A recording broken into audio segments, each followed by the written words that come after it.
Sí se ve, doctora. Muy bien. Perfecto, comenzamos entonces. Bueno, nos toca hablar ahora en esta clase de las lesiones neoplásicas de las glándulas salivales. Vamos a empezar diciendo que los tumores de las glándulas salivales son muy poco frecuentes y revisten un desafío diagnóstico debido a la gran variedad histológica y a la rareza de muchas de ellas. Es decir, que vamos a tener desde lesiones que comprometen tanto las células epiteliales, de que derivan de los conductos, de los tejidos linfáticos, etcétera, etcétera.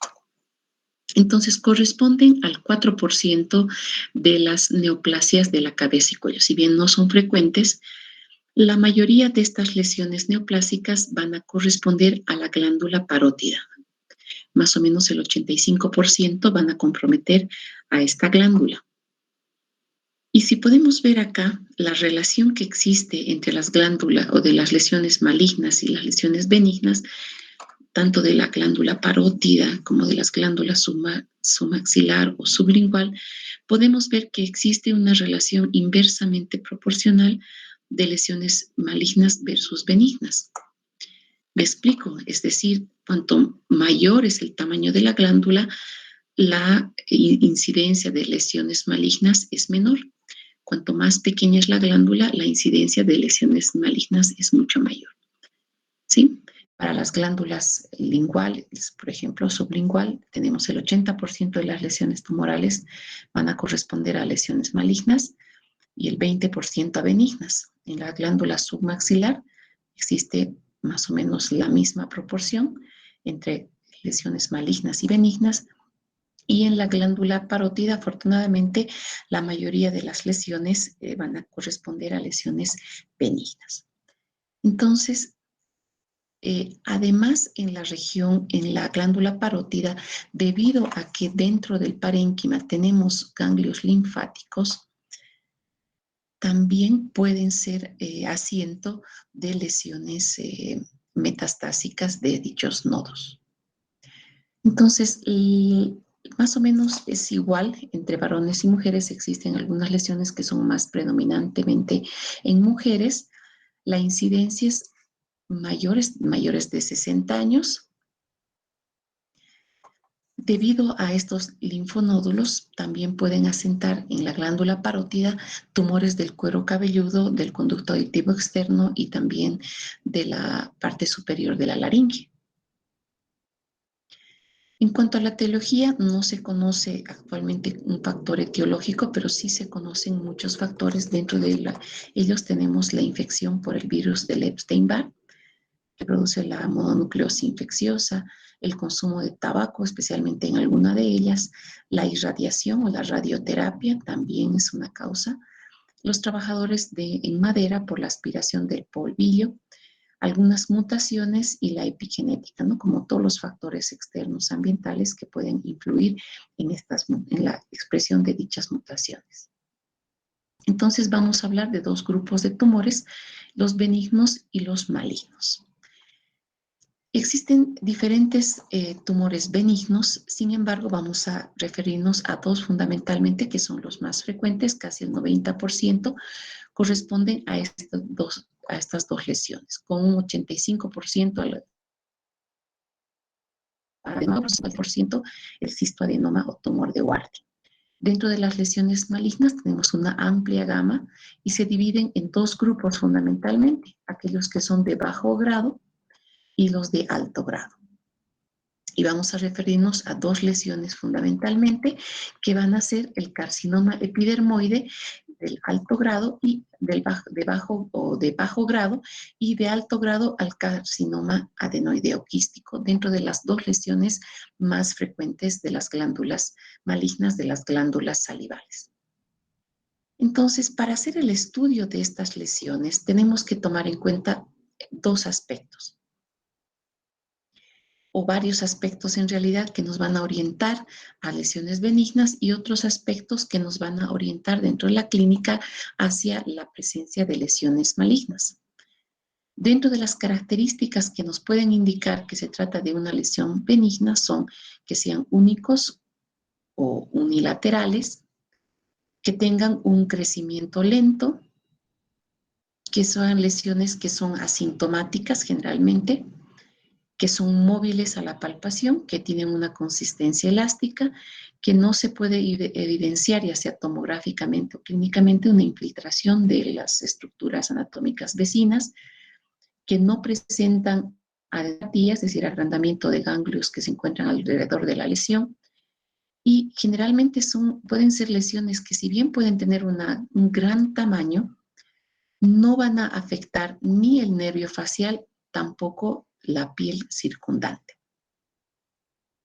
Las características de las lesiones malignas son fundamentalmente la dureza, pueden ser lesiones duras o pétreas incluso, tienen un crecimiento rápido, tienen la característica de que invaden las estructuras vecinas, o una infiltración a los tejidos vecinos, fundamentalmente a la piel, y también puede haber una invasión hacia los nervios.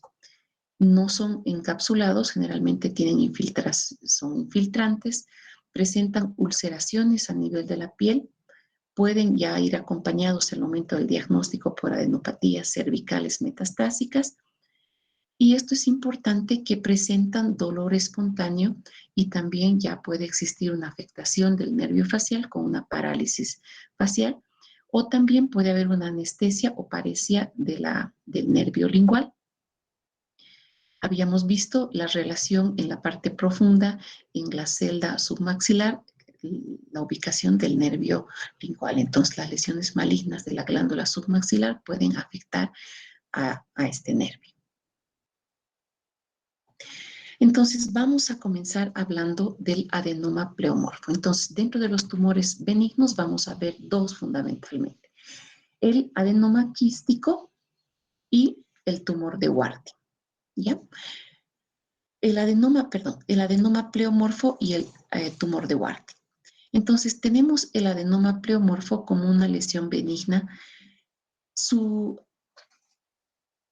afectación mayor es el lóbulo superficial de la glándula parótida, ¿sí? Se encuentra con mayor frecuencia en el lóbulo superficial de la glándula parótida.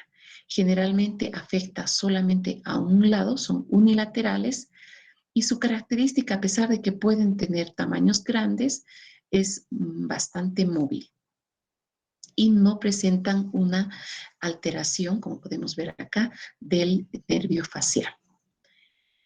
En un pequeño porcentaje, más o menos un 5%, pueden afectar también a las glándulas salivales menores que se encuentran a nivel de la cavidad oral, y su mayor frecuencia son a nivel del paladar y en el labio superior. Es mucho más frecuente, el mayor pico se encuentra en la tercera y cuarta década de la vida, y es más frecuente en mujeres. Se caracteriza por un aumento de volumen que es lento.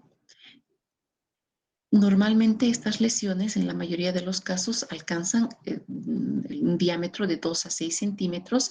Sin embargo, pueden ser, como en este caso, también tener tamaños muy grandes, tratándose de adenomas pleomorfos. A estos se los denomina gigantes.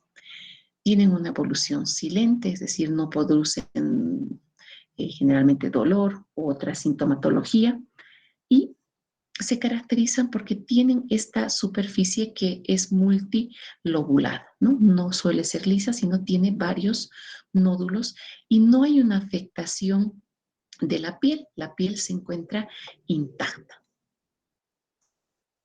Si bien son lesiones benignas, tienen un alto índice de recidiva, es decir, que son lesiones que pueden tener una tendencia a la recidiva. En un 10% aproximadamente pueden ir hacia la malignización, y a estas lesiones se denomina carcinoma hexadenoma pleomorfo, ¿no? Es una malignización del adenoma pleomorfo. A medida que se van produciendo más recidivas, el porcentaje de malignización aumenta. ¿De qué se trata el adenoma pleomorfo?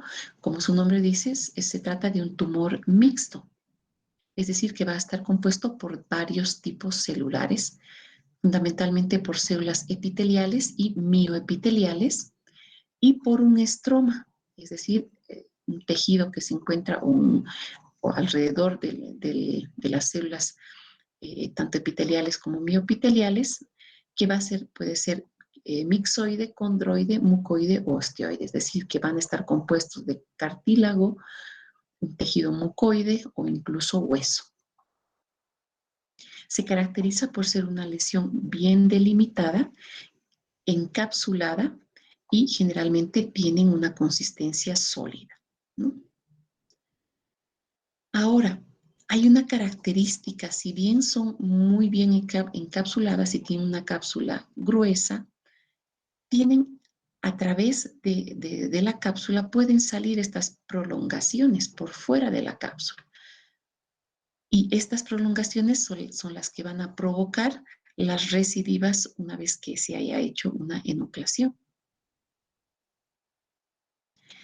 Es por eso que el tratamiento actualmente estándar para el tratamiento del adenoma pleomorfo es una parotidectomía superficial con preservación del nervio facial. También en el caso de tratarse de un adenoma pleomorfo de la glándula submaxilar, está indicada la cialodenectomía, es decir, una resección completa de toda la glándula submandibular o submaxilar. Y cuando se trate de una glándula salival menor, se debe hacer una resección amplia con márgenes de tejido sano alrededor.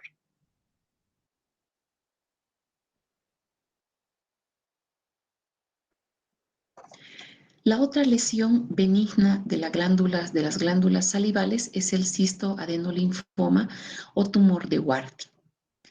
¿Sí? Este se manifiesta más o menos en un 5 al 7% y con mayor frecuencia va a afectar a la cola de la parótida del lóbulo superficial, ¿no? La cola de la parótida del lóbulo superficial de la glándula. Generalmente es multicéntrico, es decir, que puede afectar diferentes partes de la glándula o incluso puede ser bilateral. Está relacionada con el consumo de tabaco. Es más frecuente en las mujeres entre la sexta y la séptima década de vida. En un 12% aproximadamente es bilateral y como les mencioné, su ubicación es a nivel de la cola de la parótida.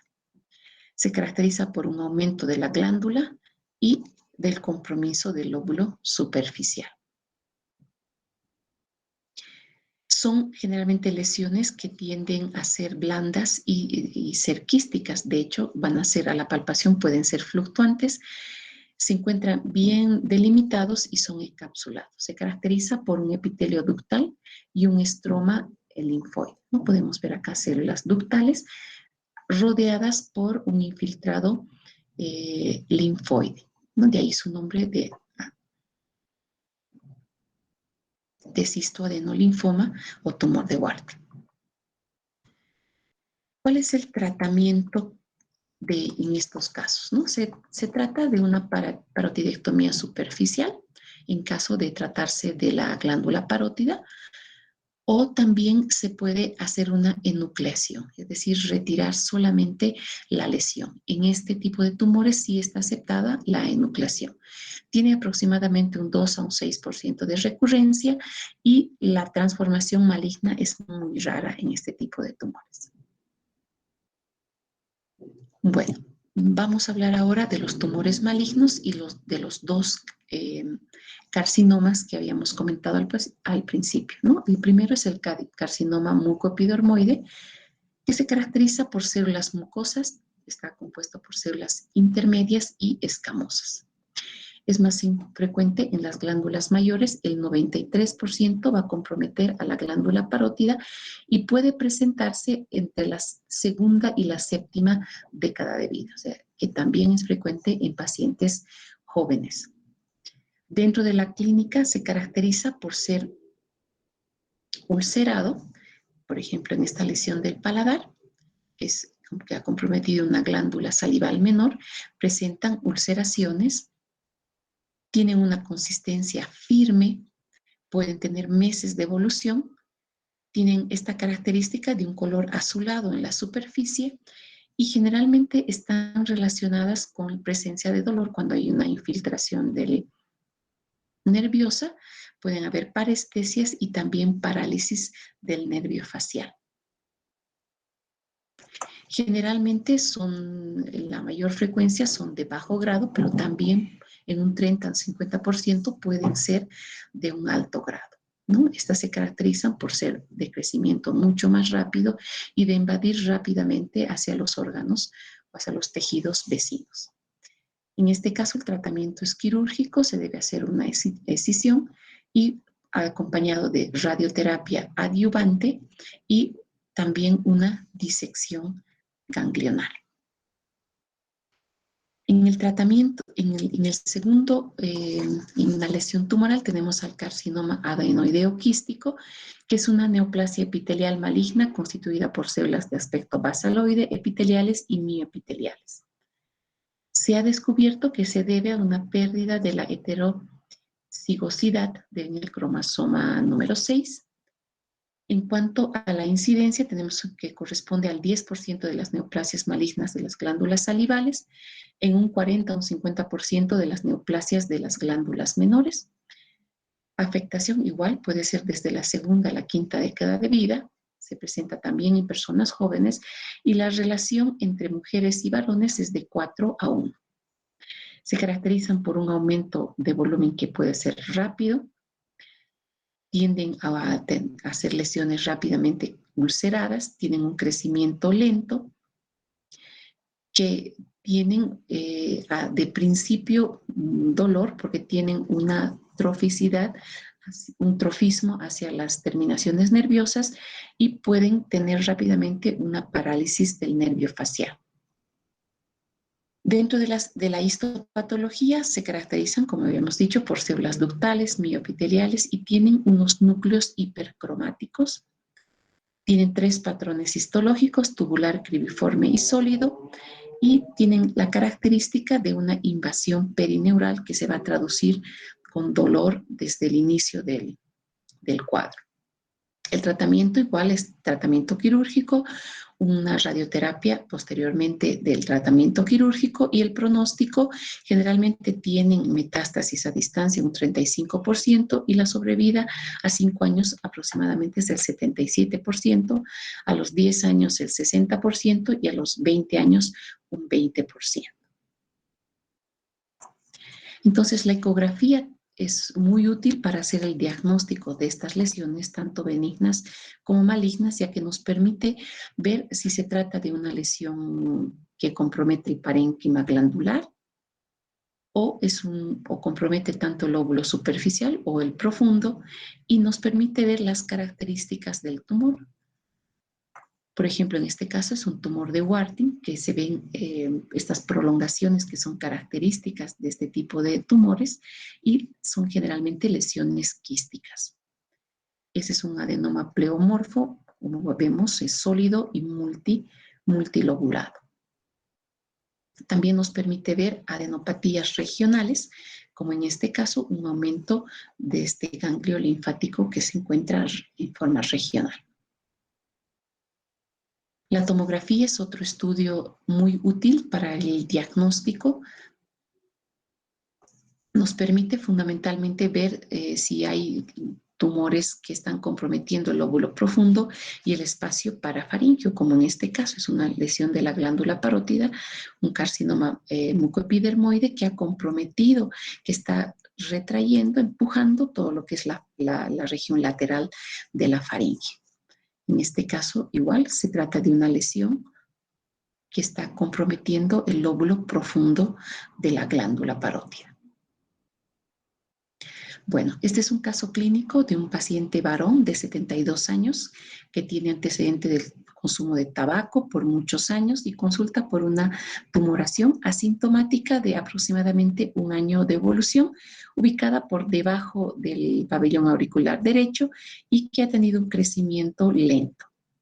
Al examen físico es un aumento de volumen de la región parotidia derecha, Se palpa un nódulo único de aproximadamente 8 centímetros, móvil, de consistencia elástica, que no se palpan adenomegalias. Esta es una ecografía de la lesión, donde vamos a poder observar áreas hipoecoicas que corresponden a áreas quísticas, y también vamos a ver áreas sólidas. Esta es la tomografía, donde se observa que hay un compromiso del lóbulo superficial de la glándula parótida. Es una lesión circunscrita sin infiltración hacia los órganos vecinos. ¿Cuál sería el diagnóstico en este caso? ¿Alguien puede decirme?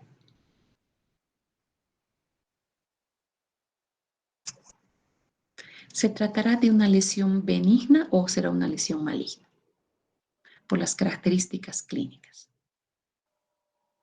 Benigna. Benigna, ¿no? Es una lesión más probablemente benigna, ¿sí? Y al tratarse de una lesión circunscrita, una lesión quística, lo más probable, y con el antecedente del consumo de tabaco, podemos pensar en qué tipo de lesión.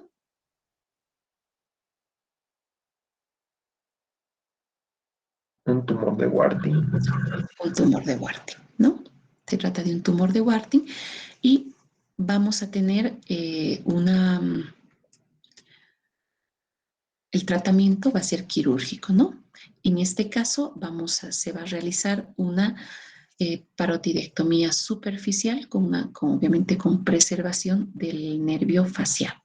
Entonces, esta es la incisión de Blair modificada. Antiguamente esta incisión se extendía a través de la mandíbula y llegaba hasta más o menos a este nivel. Sin embargo, se ha visto que para hacerla más estética, esta incisión va por detrás del lóbulo de la oreja y se extiende por la región cervical, y se hace un colgajo para poder exponer esta zona, ¿no? Y podemos saber acá que ya se está retirando el lóbulo superficial de la parótida y preservando aquí podemos observar el nervio facial, ¿no? Con sus diferentes ramas. Este es el músculo o el vientre posterior del músculo digástrico.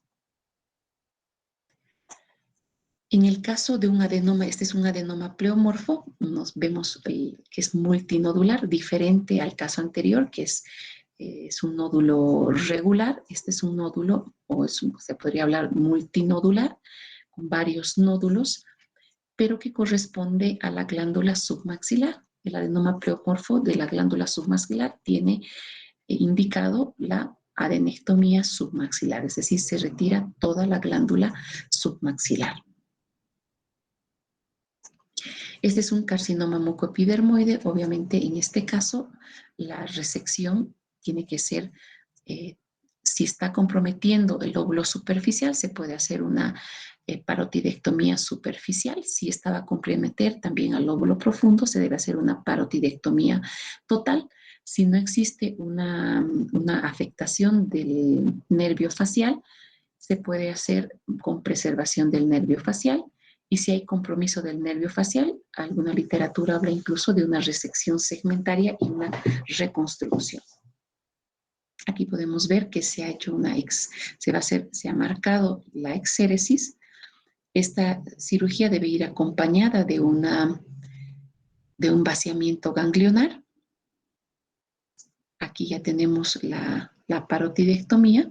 En este caso ha sido solamente superficial, porque podemos ver la parótida, la capa profunda intacta con los nervios, con el nervio facial.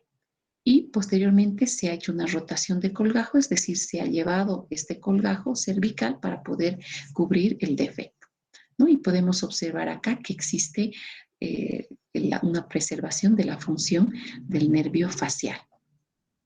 En este caso también es un carcinoma mucoepidermoide, donde se ha hecho una resección tumoral, un vaciamiento ganglionar y una rotación de colgajo, es decir, un ascenso de este colgajo para poder cubrir la lesión, ¿sí?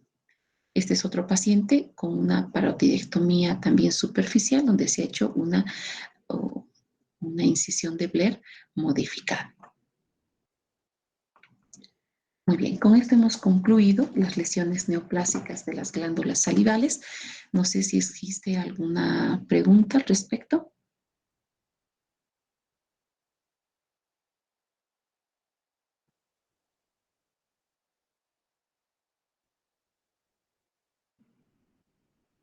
Muy bien, si no existen preguntas, entonces mañana estaríamos concluyendo con las clases de la región cervical y vamos a ver lesiones quísticas de la región cervical.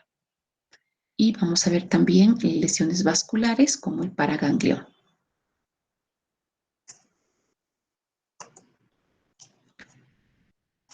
Bueno, hasta el día de mañana. Gracias, doctora. Mañana, doctora. Hasta mañana. Hasta mañana, doctora. Hasta mañana.